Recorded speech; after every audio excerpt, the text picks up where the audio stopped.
In this video, you will learn which Facebook campaign objective are the most effective. By the end of the video, you will know what campaign type to run in your particular situation.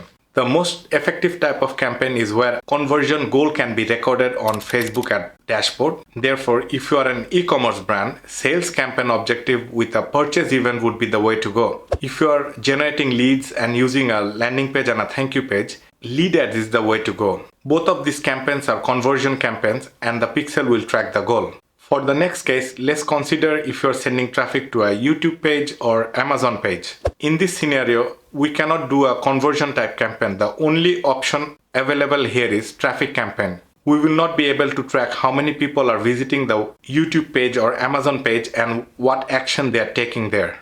If you have an app and want other people to install it, use an app promotion campaign. You should never do reach, brand awareness, engagement or video views campaign. They are just waste of money and time. That's it for today. Write in the comment what campaign objective do you use and does it work for you. Like and subscribe if you'd like to see similar content.